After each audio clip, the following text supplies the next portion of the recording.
मित्रों, ये तो सभी जानते हैं कि महाभारत में धृतराष्ट्र अंधे थे, लेकिन उन्हें यह अंधापन कैसे मिला, ये किसी को नहीं पता। धृतराष्ट्र का अंधापन उनके पिछले जन्म में मिले एक श्राप के कारण था।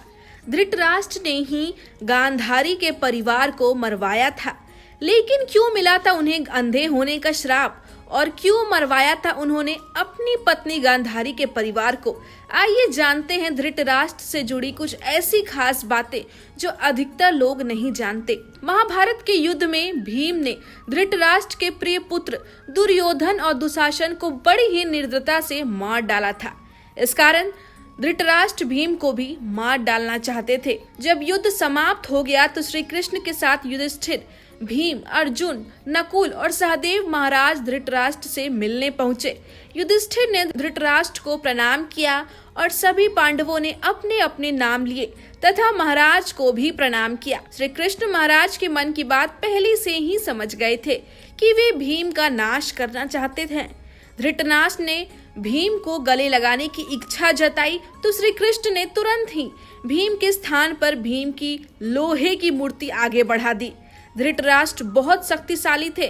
उन्होंने क्रोध में आकर लोहे से बनी भीम की मूर्ति को दोनों हाथों से दबोच लिया और मजबूत लोहे की मूर्ति को तोड़ डाला। मूर्ति तोड़ने की वजह से उनके मुंह से भी खून निकलने लगे और वे जमीन पर गिर गए।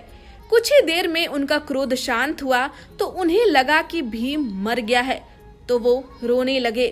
तब श्री कृष्ण ने महाराज से कहा कि भीम जीवित है, आपने जिसे तोड़ा है वह तो भीम के आकार की मूर्ति थी। इस प्रकार श्री कृष्ण ने भीम के प्राण बचा लिए, लेकिन धृतराष्ट्र की ये दुष्ट भावना पिछले जन्म से ही उनके साथ आई थी। धृतराष्ट्र अपने पिछले जन्म में एक बहुत दुष्ट राजा था। एक दिन उन्होंने देखा कि नदी में एक हंस अपने बच्चों के साथ आराम से विचरण कर रहा। इस पर धृतराष्ट्र ने आदेश दिया कि उस हंस की आंख फोड़ दी जाए और उसके बच्चों को मार दिया जाए। सेवकों ने ऐसा ही किया। उसके बाद धृतराष्ट्र को एक भयंकर श्राप मिला।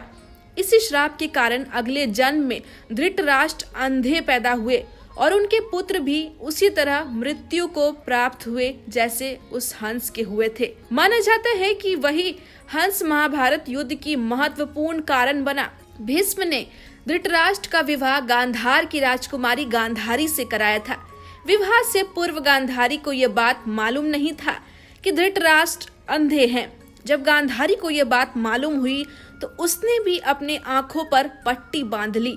अब पति और पत्नी दोनों अंधे के समान हो गए थे। धृतराष्ट्र और गांधारी के 100 पुत्र और एक पुत्री थी। दुर्योधन सबसे बड़ा और सबसे प्रिय पुत्र था।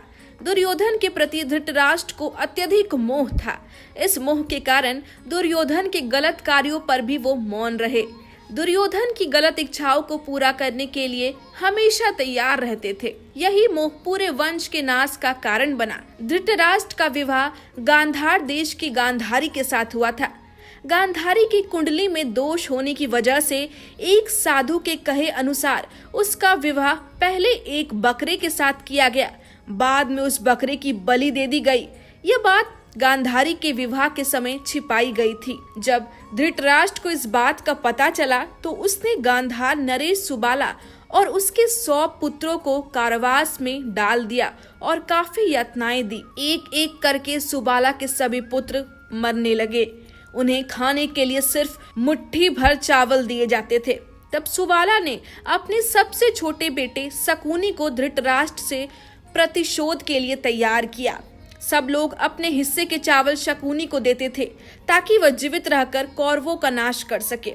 मृत्यु से पहले सुबाला ने धृतराष्ट्र से शकुनी को छोड़ने की विनती की, जो धृतराष्ट्र ने बात मान भी ली। सुबाला ने शकुनी को अपनी रीढ़ की हड्डी के पास बनाने के लिए कहा। वही पासे कौरव वंश के नाश का कारण बना। शकुनी ने हस्तिनापुर में सबका विश्वास जीता और 100 कौरवों का अभिभावक बना। उसने न केवल दुर्योधन को युधिष्ठिर के खिलाफ भड़काया, बल्कि महाभारत के युद्ध का आधार भी बनाया।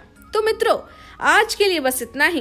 कैसी लगी आपको ये जानकारी, हमें कमेंट करके जरूर बताएं।